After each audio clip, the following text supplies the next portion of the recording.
हमारी एक बात सुनिएगा।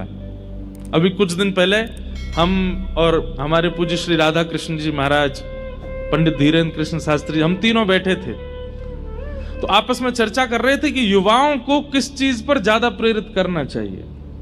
तो एक विषय हमारे गोवत्स महाराज जी ने छेड़ा और इतनी सुंदर बात उन्होंने बताई कि आज का युवा सबसे पहले तो भेष बदलना शुरू करे।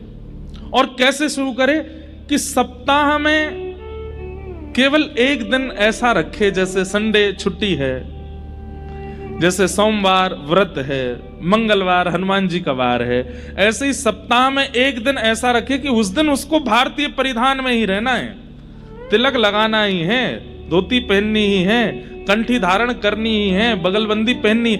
ये एक साल में ये शुरू करे कि हर हफ्ते में एक दिन वो भारतीय वेश पहनेगा। तो हमने कहा कि इससे होगा क्या? बच्चे तो पूछने लगेंगे, आज के युवा पूछेंगे इससे क्या होगा। एक बार गुजरात में एक मंच पर नाट्य हो रहा था, नाटक हो रहा था, और उस नाट्य में भक्त नरसिंह मेहता जी का चरित्र दिखाया जा रहा था। और श्री नरसिंह मेहता जी का जो पात्र बना था, नरसिंह मेहता जी की तरह उसने वस्त्र वेश पहन रखे थे, हाथ में एक तारा लेकर के गा रहे हैं, ठाकुर जी को पुकार रहे हैं। जब नाट्य पूरा हुआ तो उसको इतनी जल्दी थी कि उसने पोशाक नहीं उतारी, वो सीधे बिना पोशाक उतारे ही घर भागा। जब बिना पोशाक उतारे घर भागा तो थोड़ी दूर जाने पर जब एकांत रास्ता बिल्कुल सुनसान हो गया तो उसको अनुभव होता है कि कुछ लोग उसके पीछे चल रहे हैं। जैसे ही वो पलट करके देखता है, ध्यान से सुनिएगा सब लोग, इधर देखो, वो पलट करके पीछे देखता है तो पीछे देखता है तो क्या देखता है कि अजीबों गरीब रूप वाले लोग उसके आसपास चल रहे हैं। और जैसे उसने पीछे देखा तो वो सब रुक गए। किसी की एक ही आंख है, किसी के 2-3 होठ हैं, किसी की 4-5 नाक हैं, किसी का सिर ही नहीं है। सबको देख करके वो घबरा गया। उसने कहा, भैया आप लोग कौन हो? तो वे सब बोले, हम अशद शक्तियां हैं, प्रेत समझ लो, भूत समझ लो, अशद शक्तियां हैं। बोले, आप लोग मेरे पीछे क्यों चल रहे हैं? बोले, तुम्हारे कुकर्मों के कारण हम तुम पर हावी होना चाहते हैं। तुमने अपने जीवन में इतने गलत गलत काम किए हैं, स्त्री व्यभिचार किया है, खान पान अशुद्ध किया है, लोगों के साथ छल किया है, कपट किया है, और तुम्हारा जीवन इतना ज्यादा व्यभिचार में निकला है कि हम तुम पर आक्रमण करना चाहते हैं। तो व्यक्ति बोला, तो फिर आक्रमण कर क्यों नहीं रहे हो? तब वे सब बोले, तुमने जो भेष पहना है ना नरसिंह मेहता का, इस भेष के कारण तुम बचे हो। हम बस प्रतीक्षा कर रहे हैं कि तुम ये भेष उतारो और हम तुम पे चढ़े हैं, हम तुम पे आक्रमण करें। तुम जैसे ही घर जाकर के धोती उतारोगे, तिलक मिटाओगे, ये पटका उतारोगे और ये गले में जो माला पहन के घूम रहे हो, जैसे ही तुम छोड़ोगे इसको, तुम्हारे ऊपर एक साथ 25 प्रेत आक्रमण करेंगे। वो व्यक्ति बोला, आज से मैं प्रण लेता हूं, जीवन भर ऐसे ही रहूंगा ताकि आप लोग मेरे ऊपर ना आओ।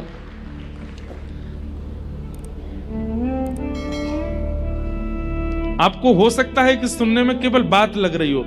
लोग बाग हमारे पास आते हैं, कोई बोलते हैं हमारे ऊपर उसने टोना कर दिया, उसने टोटका कर दिया, उसने हमको नजर लगा दी, उसने हमारे साथ गलत कर दिया, मेरे को नेगेटिव एनर्जीज बहुत ज्यादा परेशान कर रही हैं। आपको पता है, हमसे हजारों लोग रोज मिलते हैं, हजारों लोग ईर्ष्या करते हैं, हजारों लोग नजर लगाते हैं, हजारों लोग नेगेटिव एनर्जीज के साथ मिलते हैं। क्यों कोई फर्क नहीं पड़ता? हमें लगता है इसमें और कोई बात नहीं है, ये भेष की कृपा है, ये भेष की ही कृपा है कि हम इतने बच रहे हैं, ये तिलक की कृपा है कि हम इतने बच रहे हैं, ये शिखा की कृपा है कि इतने बच रहे हैं। आपके दक्षिण भारत में, और आपका दक्षिण भारत का है, कोई हमारा दक्षिण भारत, कोई अलग थोड़ा ही है। हमारे दक्षिण भारत में भेष कहीं ना कहीं आज भी बचा है। भले ही व्यवहार में और चित्त में भक्ति नहीं होगी, लेकिन उनके भेष में भक्ति है। भले ही वो असद वस्तु खा रहे हैं, लेकिन खाएंगे काय पे? केले के पत्ते पे। वो बात अलग है कि भाई देखो कलयुग अपना प्रभाव तो दिखाएगा ना,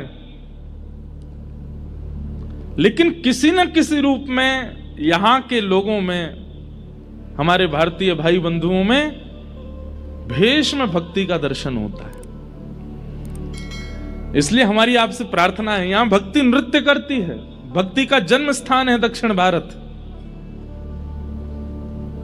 जो उत्तर भारतीय लोग भी यहां विराजते हैं उनसे भी हमारी प्रार्थना, और जितने युवा सुन रहे हैं उनसे भी हमारी प्रार्थना, रोज ही हो जाए तो बहुत अच्छी बात है, नहीं तो हफ्ते में एक दिन तो पूर्ण वैष्णव भेष में रहिए, अपने मस्तक पर तिलक धारण कीजिए। शास्त्र आज्ञा, मैं कल श्लोक याद करके सुना दूंगा। सूना माथा अगर किसी का हम देखते हैं, हम गंगा जी स्नान करके आए, बद्रीनाथ होकर के आए, केदारनाथ होकर के आए, जगन्नाथपुरी होकर के आए, द्वारिकापुरी होकर के आए, इतने सारे पुण्य इकट्ठे करके आए, लेकिन जैसे ही हम किसी सूने माथे वाले व्यक्ति को देखते हैं तो सूने माथे वाले व्यक्ति को देखने से पुण्य क्षीण होते हैं। सोचिए आप, कितनी बड़ी बात है। आप कहेंगे महाराज जी तो फिर क्या, दो ही उपाय हैं, एक तो सामने वाला व्यक्ति सूना माथा ना रखे। भाई तुम खुद पुण्य नहीं कर रहे, दूसरों के तो क्षीण मत करो। चाहे एक बिंदी सही धारण करो, चाहे एक तिलक ही सही धारण करो। वैसे तो शास्त्रों में आ गया 12 अंगुल, ये उंगलियां 12 गिनो, इतना होना चाहिए। 12 नहीं हो तो अष्टांगुल, अष्टांगुल नहीं हो तो 4 अंगुल, 4 अंगुल नहीं हो तो 2 अंगुल, 2 अंगुल नहीं तो 1 अंगुल होना चाहिए। माताओं के सिर पर भी बिंदी आदि कुछ होनी चाहिए। और दूसरा उपाय क्या है? बोले सामने वाला भले ही तिलक नहीं लगा रहा, तुम तिलक लगा के चलो, तो उससे क्या होगा कि उसके सूने माथे देखने से आपका पुण्य क्षीण नहीं होगा।